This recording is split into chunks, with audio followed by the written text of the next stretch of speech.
What is up, Hot Wheels racing fans? You're watching the NASCAR Nitro Series on the HSL Diecast Racing channel. Today we got the stock racing on the frozen streets of Philadelphia. It's the Broad Street Bullies Rink Run, honoring the Flyers, who are doing a lot better than everybody expected this year. And the rules posted in qualifying are the same. Flipping in the orange zone and still finishing the lap does not count as a DNF on this track and this track only. And after all the action we saw in qualifying, Lord Shank ended up your pole sitter. In our first segment, we're going to have 8 cars take to the ramp. Next to Lord Shank in second is Coffee Tart. Clyde in third, Margot in fourth, Violet for Sloppy Bear Racing in fifth, the field fillers of AJ Foyt and Elmo Langley. And starting in 8th place is Crazy Ruby, who got in on the last chance qualifier. The gates are down. Crazy Ruby starting backwards, cuts underneath Margot's car. They go flying off of the brick. AJ Foyt's the first car to stay on his wheels, and it's going to be AJ Foyt that leads the first lap. Crazy Ruby up from 8th to 2nd. Cautions out for the first El Recco of the day. Margot ends up on her side, doesn't finish the lap, gets cleaned up by the Zamboni and taken off to the HSL junkyard. And if you look in the corner there, that's Johnson Jr.'s car for the 2026 season. It's going to get a wheel swap and a fresh paint job. Y'all will probably be seeing the finished product sometime in March. And now AJ Foyt leads them down for the second lap. Now Lord Shank takes a lead coming from third, stays on his wheels. Lord Shank is going to lead the first lap, while Coffee Tart goes flying and flipping off the side. Coffee Tart still on her wheels, but wow, that was scary. Coffee Tart is on her wheels. She'll be starting in last place. Lord Shank once again takes the lead, his best showing so far since his win at Indianapolis. And now it's Elmo Langley and Clyde trying to challenge for the lead. They get airborne coming off the split track in the ramps. Coffee Tart stays on her wheels but loses a lot of speed. It's going to be Elmo Langley, the field filler, moving up to first place. Crazy Ruby comes back to second. And look at this, AJ Foyt led the first lap. On the third lap now, on his side and out of the race. He does not finish the lap. It's time to start up the Zamboni, pushing our second DNFer of the segment into the HSL junkyard. And so far, this race has been a crapshoot. We've had a lead change on each and every lap. Let's see who's going to take it for the final lap. Elmo Langley sits in first place now. Crazy Ruby in second. Lord Shank in third. Coffee Tart in fourth. Will one of these two guys in the back be able to make a move for anything? And it's Lord Shank. Flips over off the ramp. As of right now, he'll be ranked 4th or 5th. It's Coffee Tart that wins the segment. Elmo Langley to the seconds race. A double DNF at the last second for Crazy Ruby and Violet. What a way to kick this one off. Now let's take a look and see at segment number 2. We got William, your points leader, on the pole for this segment. Next to him, the field filler of Robbie Gordon. Front row Joe in 3rd, Tristan in 4th. Regular Isaac, your Pocono winner, starting 5th. Couple more field fillers, the Joker and Christian Fittipaldi. And what a dominant lap by William. Leads that one from the pole and cautions out. We have the Joker flipping outside of the orange zone. His day is all over. And with that goes rubber tires on the NASCAR Nitro Series channel. You'll probably never see rubber tires on this channel again. They go out with a whimper, a self-inflicted mistake on lap number 1. And your points leader, William, just 3 laps away from potentially clinching the championship. He clearly looked like the fastest car out there on lap number 1. He's got Tristan Racewelski pushing him. His other biggest threat, Isaac, the winner of the last stock race, starts this lap in last place. And look at that push he gets from Tristan. Smooth as butter over the ramps. Robbie Gordon tries to jump over him, ends up on his roof. He'll be starting the next lap in last. Tristan and Isaac each gain 2 spots from Robbie Gordon's mistake. Fittipaldi does nothing with the inside lane, moves back to 5th. Now that we're halfway through the segment, Williams looked unstoppable so far. The gates are down. A little bit of pushback for Isaac. Everyone else takes advantage of it.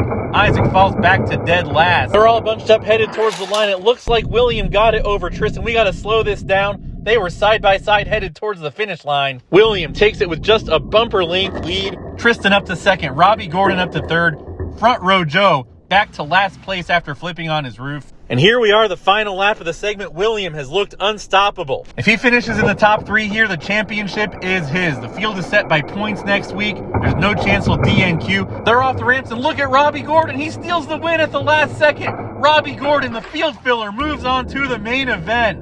William holds on to 2nd place. The worst he can finish is 13th. So with that 234-point lead, 10th or better clinches it. No matter what Skeeter Davis does, even if he wins out. And now it's time for segment number 3. On the pole for this segment is Johnson Jr., your Texas winner, although he's been on a downward spiral for the last 4 or 5 races. Next to him, Baby Richie, the field fillers of Martin Truex and Alan Kulwicki. He's got the Mark Russell teammates behind him, and it looks like Johnson Jr. running away from him, flips on his roof, so does the rest of the field. Alan Kulwicki takes the lead.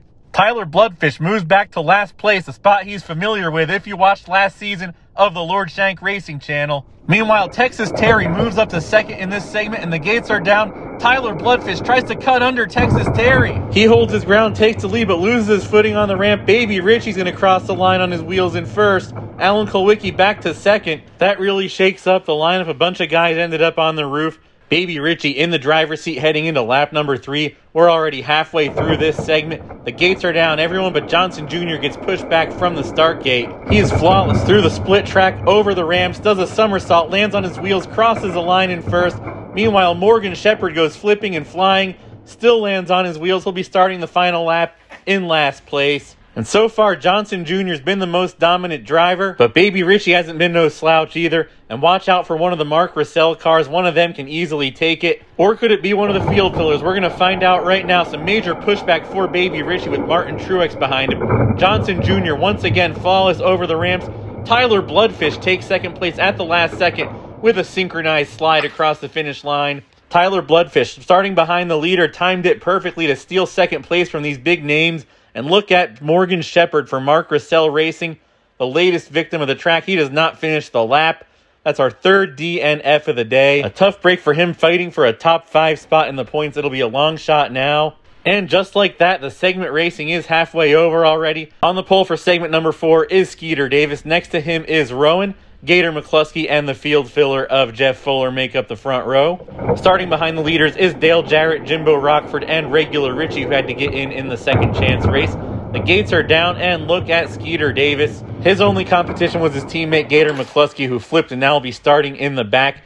Richie moves up from last to second place. Jimbo Rockford from 6th to 3rd. After everybody else on the front row besides Skeeter Davis flipped over in the orange zone. And now the gates are down for lap number 2. Skeeter Davis once again clearing out a lot of space ahead of him as other drivers jockey for position behind him. Looks like Jeff Fuller is actually going to take second place. And throughout the first 2 laps, Skeeter Davis has driven over it like there's no ramp there at all. Like there's no poorly placed support brick that'll be gone for the mods race. And now on top of everybody but his lane gets pushed back from the start gate. And look at this, Rowan goes flying off the side of the track, hits the equipment manager's truck and comes to a rest on his roof. 2 other drivers don't finish the lap either. That's Jeff Fuller and Jimbo Rockford, and I don't know how the Zamboni driver is going to clean this up. We got a big one, plus some damage to the equipment manager's truck. All the gear for tonight's game in Montreal is packed up in there. Looks like that was Rowan's fault, so he may have to help with some last-minute body work. And so now the field's cut in half for the final lap. Does Gator McCluskey or Richie have anything for Skeeter Davis? He's driven over the ramps like they're not even there the first 3 laps, and it looks like more of the same. Skeeter Davis moves on to the main event. His season's not quite over yet. He won't be eliminated if William finishes outside the top 10 and he wins. But first, we'll have to get through somebody from segment number 5. It's probably going to be N-Count or Charlie. Rusty Wallace has a good starting spot. The field fillers of Paul Menard and E. Marshall on the outside. Pantone had to race his way in the last chance race, coming off of his first career top 10 at Pocono. The gates are down and Paul Menard starts to fly away from the field, but then just goes flying. N-Count led that lap, but look at Paul Menard. I got to show this on the replay. The highest any of the cars have gone. Pantone's on his roof and out of the race. The Zamboni driver's got what's left of his car swept up on its way to the HSL junkyard. But let's take a look at this flip by Paul Menard once more. Here they come off the ramp. He actually has the lead heading into the ramp in the orange zone. But look at that. He was twice the height of his car. This was the junkyard joust. He probably would have gotten to a 7 or an 8 and still managed to finish the lap. Of course, Pantone was not so lucky. N-Count and Rusty Wallace held on to the first 2 spots for that lap. Paul Menard's going to start right behind the leader. Let's see if Charlie can do anything. She's shown some speed all year, but had some bad luck in the last couple of races. Let's see if she can get her season turned around before the finale. And the gates are down for lap number 2. Rowdy Bush and N-Count side by side. N-Count pulls away from everybody else. Look at that. Paul Menard, after flipping over on that first lap, moves all the way up to second. And that field filler of Paul Menard is making himself the star of this segment. But it's been N-Count that's been unpassable so far. Let's see if Paul Menard or anybody else has anything for N-Count. And now take a look at Rusty Wallace. No pusher. He's flying away from the rest of the field. Rusty Wallace by almost a car length is going to take the lead heading into the final lap. End count back to second, Paul Menard back to third, and now heading into the final lap, it is anybody's race. Charlie hasn't done anything this segment. She started every lap on the back row. Let's see if that can change for the final lap. And now the gates are down. Pushback for the outside lanes. Rusty Wallace and E. Marshall get some pushback from the gate. Now look at this. End count gets turned sideways. Paul Menard takes the win for the segment. That's our second field filler in the main event. And look at this. Rowdy Bush on his side and out of the race. His season's more than likely over, and Rusty Wallace falls all the way back to fifth. So now it's time for the final segment of the day. On the pole for this segment is Far Out Jay. Next to him, the field fillers are Ricky Rudd and Darrell Waltrip. As a matter of fact, the only two other cars that aren't field fillers are his own teammates, Gale and Alicia Lunatic. And look at this. Far Out Jay far and away ahead of everybody else. Looks like Ricky Rudd takes second place. Nope, Darrell Waltrip actually did. Very close race for second there. Gale moves up onto the front row. Gravedigger falls back a couple spots, as so does Tony Stewart. The gates are down, some pushback for Darrell Waltrip. And look at this, Ricky Rudd, after doing nothing all year, almost challenges for the lead. But Far Out Jay handles the ramp like a champ while everybody else gets clustered behind him. Takes the lead once more. Does anybody have anything for Far Out Jay? Now the gates are down for lap number 3. Some pushback for Gravedigger on the outside this time. And it's his teammate Gale coming from third place. Flips over, still holds on to the lead. It is Gale's race to lose now, heading into the final lap. Far Out Jay holds on to second while Gravedigger does not make it back to the line. That is a DNF for Gravedigger. They're going to take him to the HSL junkyard as Gale rolls back to see if he actually did finish the lap. He didn't. A tough break for him. His season's more than likely over as well. And now it's time for the final lap of segment racing. Gale has the lead. Far Out Jay looked really good the first 2 laps on the outside. Or can one of these field fillers take it? Darrell Waltrip's got a pretty heavy car. Some monster pushback for Tony Stewart. His day is done. Darrell Waltrip and Gale side by side. And it's Gale in that Fast and Furious Plymouth Roadrunner that channels her inner Dominic Toretto at the very end. And we got a dead heat for second place. It is too close to call. Far Out Jay and Darrell Waltrip. We're going to have a race off to see who goes to the seconds race and who goes to the thirds race. There it was, slowed down, crossing the line at the same time. Far Out Jay with the inside advantage because he had a better starting spot in this segment. He entered the Nitro Series midseason with a bang, winning the Coca-Cola 600. Lost 2 segments on the last lap earlier this season despite having the dominant car. And it's Far Out Jay to the seconds race, trying to compete for a top 10. But first, we got to kick it off with the 5th and 6th race. On the front row for this race, we have Lunatic Alicia. Next to her, Rusty Wallace. The field fillers of front row Joe, Alan Kulwicki. Now watch out for Texas Terry starting in 5th. He could have won his segment. He's not happy about being there. But Rusty Wallace takes the first lap with ease. But now on the inside, he's got the tandem of the other 2 full-time drivers, Alicia Lunatic and Texas Terry. A perfect drafting setup for the pair of them. Rusty Wallace has Alan Kulwicki to push him, and all the field fillers on the 2 outer lanes. The gates are down. Alicia gets a great push from Texas Terry. He gets caught up on the fence. Everybody in front of her flips. Alicia Lunatic will move on to the 4th race. And she's got quite a bit of competition to try and get into the 3rd race. You have your pole sitter, Lord Shank, Tristan Racewelski in the top 10 in points. E. Marshall, one of the fastest field fillers, one of the few field fillers to get a top 10 finish this season. And the gates are down. Smoke tries to undercut Lord Shank right off the bat. But he doesn't flinch. He just keeps his foot on the throttle. Runs away with the first lap. And he's in prime position now to take a spot in the 3rd race. Tristan Racewelski lined up next to him.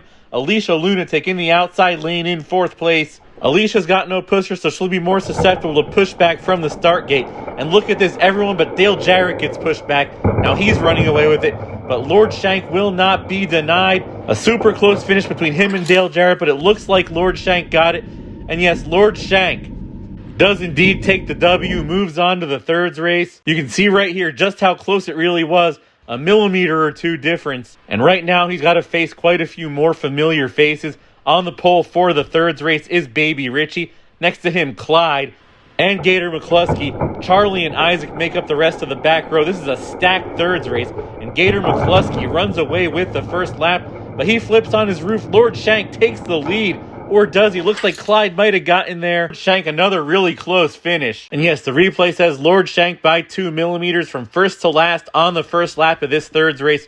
Now in prime position. to get into the seconds race after finishing 4th in his segment. Next to him is Clyde and Charlie, who's finally moving up some spots in this race. Isaac on the outside as well. And look at this, Darrell Waltrip cuts underneath Charlie. Leaves her loose, turns sideways on the split track, and once again, Lord Shank flying away from the competition. Finished 4th in his segment. Now he'll be competing for a top 10 in the seconds race. Next to him in the back row is regular Richie and your leading field filler of the year candidate, Elmo Langley, who qualified for more races as a field filler than any of these other field fillers. But to win, they got to get through their points leader, William, who really wants a top 10 here because anything 10th or better will clinch the championship for him. Far Out Jay takes the lead for the first lap.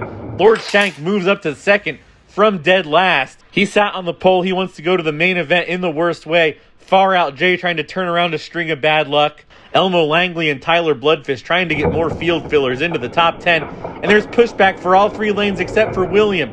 William runs away with it.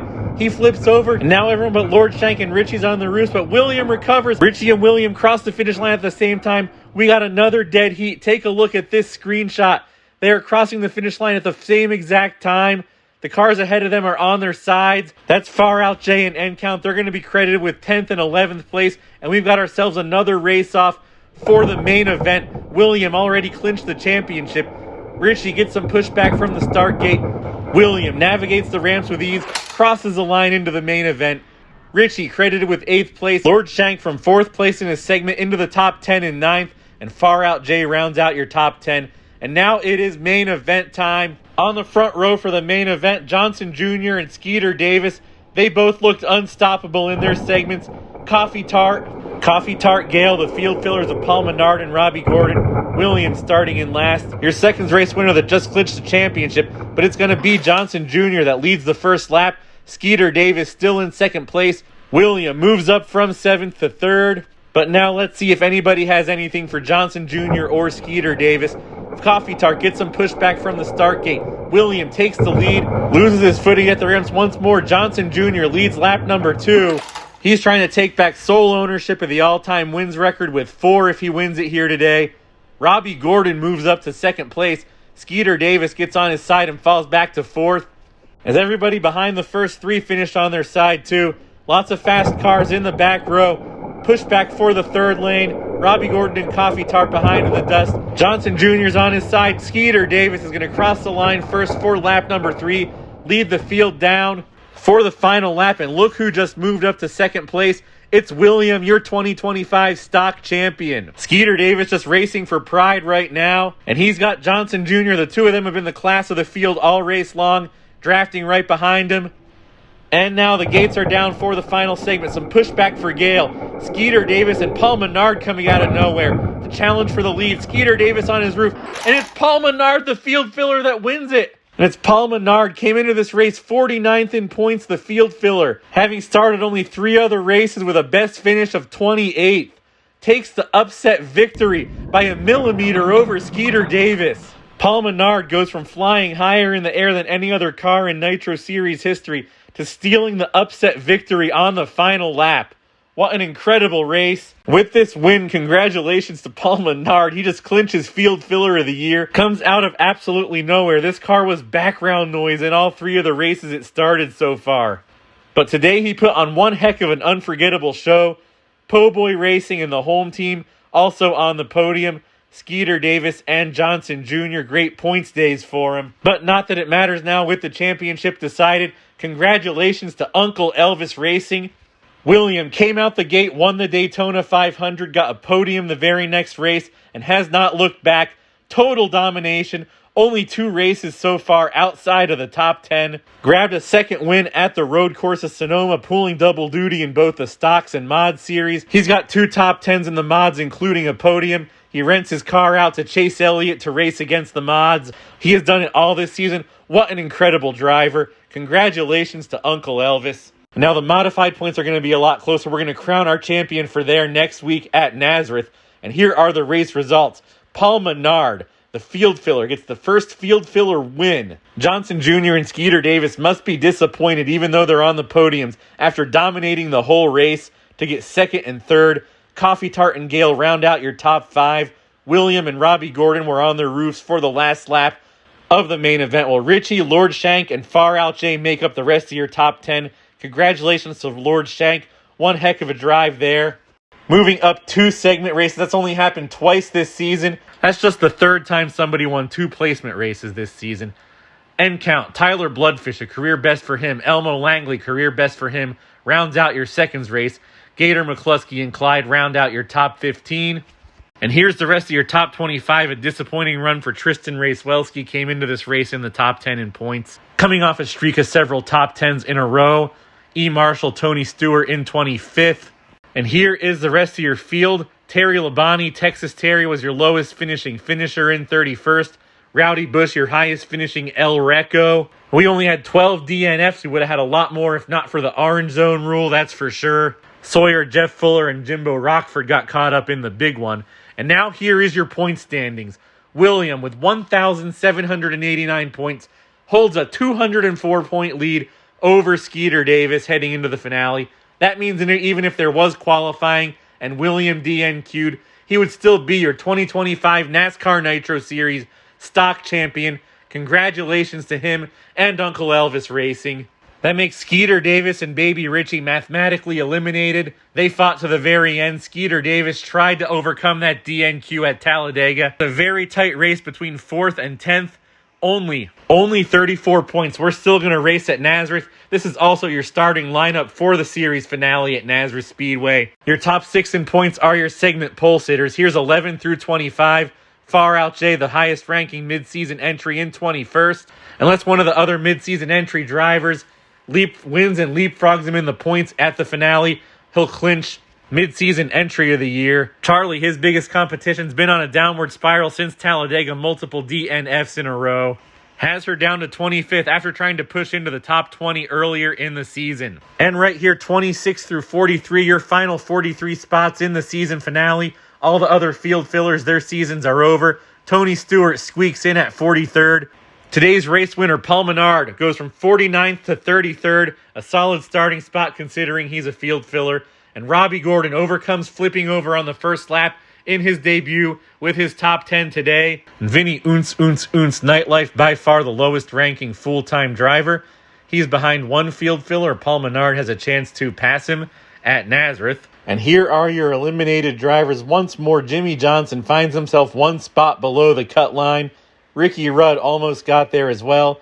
AJ Foyt led some laps, but later DNF. That was his downfall. He could have easily made it into the top 43, but the most shocking name on that list has to be Sterling Marlin, one of the other 2 drivers to win 2 placement races in the same race at the Coca-Cola 600. Went from 4th in his segment to the top 10 as well. And here is just a listing of the rest of the standings. All the back markers like Kevin Harvick actually did have a pretty good run at Pocono to try and get into the top 64. Fell a little bit short, finished 15th. And Haley Deegan clinches last place with her DNQ. At Pocono, Casey Kane, one of your modified series regulars, decided to get a little bit of track time. Didn't work out very well for him. He finished 91st in points. So for all the drivers in red, that's where they are going to finish in points. I almost forgot to mention the Joker car ended up sliding down to 51st after opening the season with a top 10. Probably the last time you'll see rubber tires on this channel because we're moving to modifieds only for the 2026 season. And the rules are pretty loose. The only rules are it's a 70-gram weight limit. Your number can't be 666, and you can't send in a Fox Body Mustang because they never raced in NASCAR or IROC or ARCA. Other Mustangs like 60s and 70s Mustangs, 2005 and newer Mustangs, they were used in NASCAR.